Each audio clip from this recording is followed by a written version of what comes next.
because... A boot! Not a boot. Sorry. Welcome back to Trail Trash Garage. We're going to take a break from the KZ440 project for a bit. I've got some new tires to go on the DRZ. They're quite knobbly. They are Motaz Tractionators, quite expensive. So I don't want to be road riding that bike that much. We've got the Goldwing we're going to run for the summer. But if my son wants to ride, or if I want to go with anybody else and I need two road bikes, I don't want to run the DRZ. So hence the Junkyard LS650. This is going to be the new project, but it's really not new to me. It's just new to you guys. Let me explain. We went to get the GL 1500 that we've been working on and out of a junkyard, and I happened to see this laying there on its side. It'd been there for a couple of years. I asked the guy what he wanted to do with it. We agreed on a price, and I brought it home. It's a 1995, I believe, Suzuki Savage LS650P. And they made these bikes from about 93, 94 somewhere, right up to almost now. I don't know if there's a 2023 model, but I'm pretty sure there was a 2022 or 2020 model. Definitely a 2019. They use, I think it's a version of the 650 DR650 engine. The engine cases are slightly different, the outside cases. But other than that, it's like the same displacement, 652 cc's air-cooled engine. And this one had a multitude of problems. And so there's two reasons why you guys haven't seen this bike till now. And one of them was being that I really didn't want to start yet another project. This was actually going to wait for a while.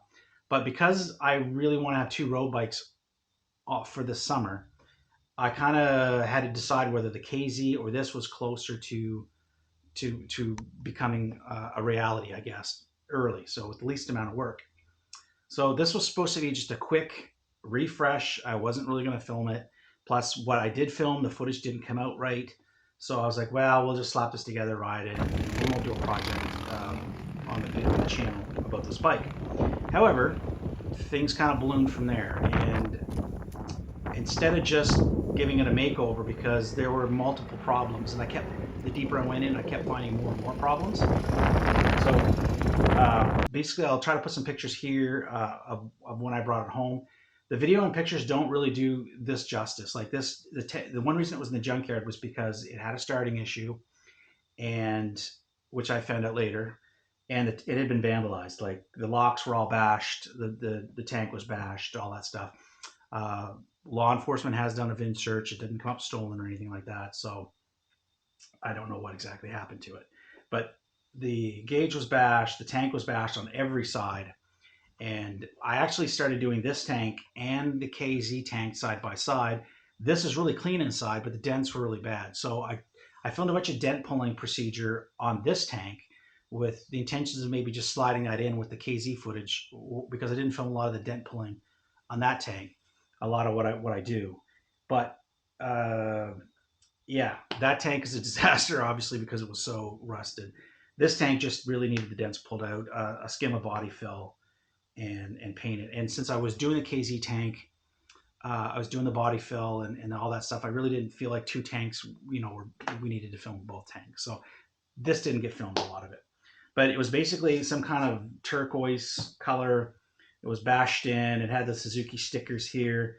And basically I just went with, it's called Thundercloud Gray, with a nice little black stripe here to tie in the black accents. So it had, the early LS models had funky bullhorn, I don't know what you call them, but the bullhorn bars. Those got scrapped in later models for some nice drag bars with a little higher risers. Really, there wasn't a whole lot of change other than graphics and colors other than that I know of. Now, I'm not an expert on these bikes, don't by any means, but anyway. So as I get into this, I found out that there was a starting issue, and it will leave you stranded. I thought it was a solenoid, and it's not the solenoid. I replaced it, and it doesn't fix the issue. I tried the solenoid on the KZ. It works great, the original and the one I bought. So I had to start looking at other problems, and I guess that's what brings me to why I felt like, well, maybe I'll pick this up mid-project and kind of start showing you, because it's something that I don't know LS650 owners might be interested in. I didn't find a lot of it on the internet when I was trying to research what the problem was. But basically, these large 650 motors, they get to a certain point on the compression stroke, and they're very hard to turn over. The XT500 used to be on the ADV channel. That had a manual decompression lever, so you could kick through the compression stroke and then set up the kick so that when you kicked it, you had the best chance of actually getting a spark and starting the engine.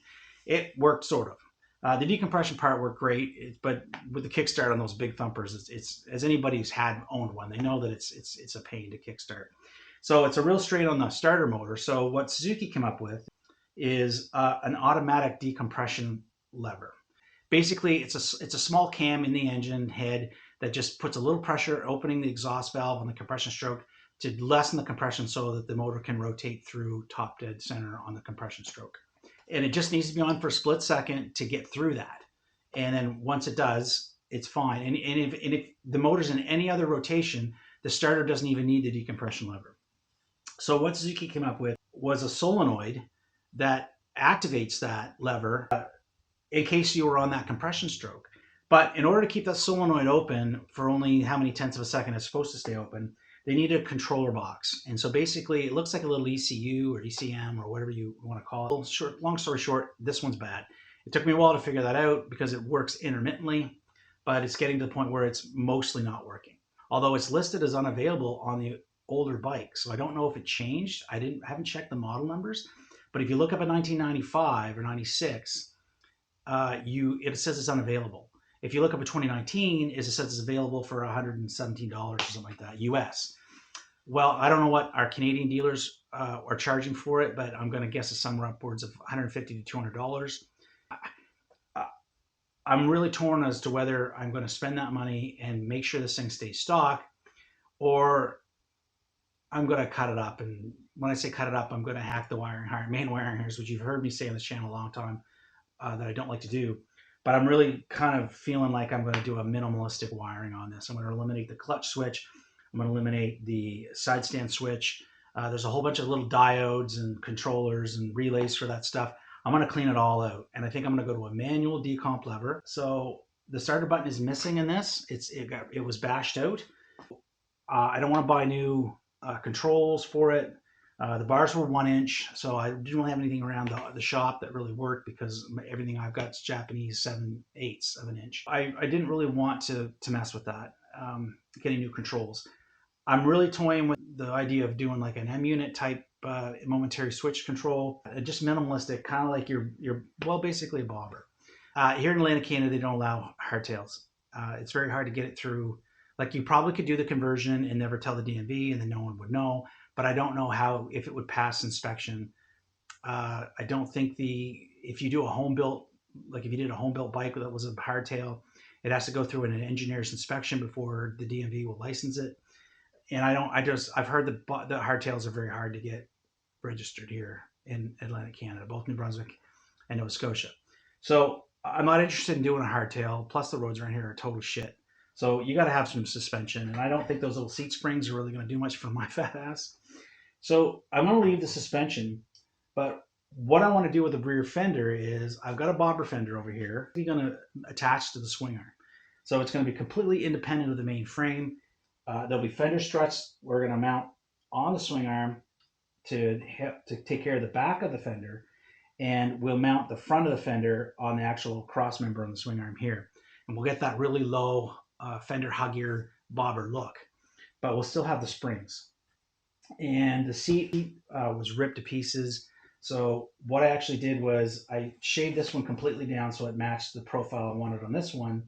And because the regulator rectifier is right here, and we had to cover that up until I could get rid of this fender.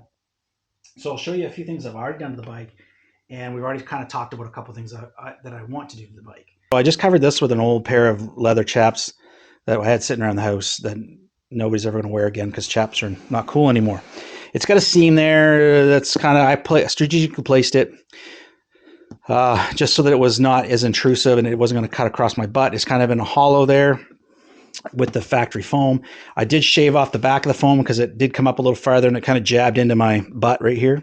So I kind of shaved that off. And then I shaved this to the point where it kind of to match it, just so I could get rid of this. We do have a side mounted plate.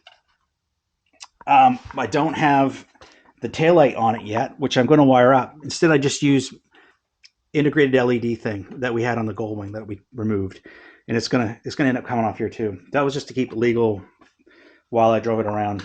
So this is where the factory ignition was, and this had to be changed. I had to buy a new one of these.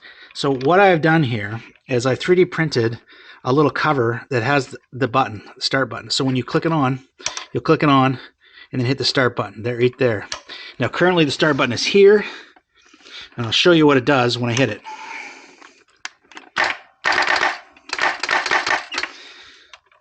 That's it. And that's because the noise you hear is the decompression solenoid clacking, but the starter is not being engaged because the decomp controller, as they call it, isn't sending the signal. Now, if I go in and poke it with something, then I can get it to work, but that's not ideal and that's not working. So we're going to end up bypassing. We're going to take it right out. And if I'm going to take that out, I've got to take the solenoid out. I've got to take the automatic system out completely. And I'll simplify the wiring harness. We'll take out all the safety switches because a couple of them run into, I think the side stand safety switch runs into that comp controller. So we're just going to do away with it all. And we're going to go with some minimalistic controls up here. So I got some cruiser mirrors. I had to rebuild the master cylinder, brake cylinder, and the old brake line was collapsed inside. So we did a stainless steel line.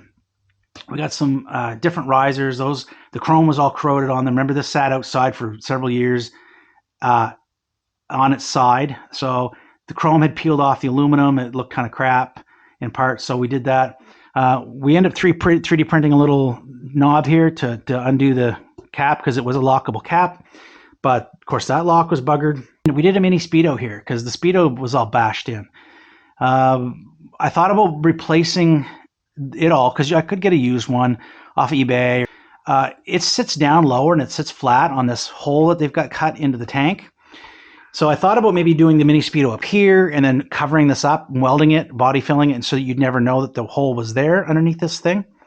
But that seemed like a lot of work. And once I got riding it a little bit, I'm like, I really like the fact that there's nothing up there. I kind of like that cockpit look. Boom, kind of empty, right? Clean. But laying flat, it was also out of my sight line to look at this mini gauge or any other gauge laying flat. So we went with this. However, now because this is at a different angle and it's up higher, speedo cable does not work. I did in a half-assed attempt to modify another cable, and it ends up being too long, and then I'm into chopping cables and trying to solder ends on, and it's just, so I have this. Bang. And in here we have a slightly bigger, so I'm going to have to change this up again, but that's a GPS speedo. It's going to use a GPS sensor. We're going to mount in right here, and that's how we're going to use the speedometer on this thing. Other thing I did is we put on some mini LED lights. Again, these were off the Goldwing at one point, and we put on this bobber headlight because the other one was plastic chrome. It was broken. I plastic fixed it, but yeah, it just looked like crap because I had to paint it. It was like, you guys know I hate chrome plastic. Just don't like it. So we got a weepy fork seal here. I got new seals, and I got boots, fork boots for it. Again, risers. We put on these drag bars. So the front of it looks pretty cool. And that is the bobber fender that we're gonna put on the back. Since we have the decomp issue and the rewiring issue, I just thought maybe that might be of interest to somebody in the Savage crowd. Just maybe they'll see this video. So if the video does well in the intro video, then I'll probably film the rest of the little projects as we bobberize this bike. That's probably enough blabbering for this. I'm going to push on with a Savage, and I probably will do individual small videos with each individual project. Wiring's kind of, I don't know if I will show you all the wiring. I'll probably just do it and then give you guys a recap on it once I figure it all out. But it's really boring to watch wiring, so I'm not going to, subject you to that. Anyway, so speedo, wiring the starter, and getting rid of the decomp stuff. and then I'll bring you back, update you guys. All right, so for Jeff at Trail Trash, hopefully this wasn't too boring of a video. Like and subscribe, and I'll catch you in the next video. You know we're in Canada because... A boot! Not a boot. Sorry.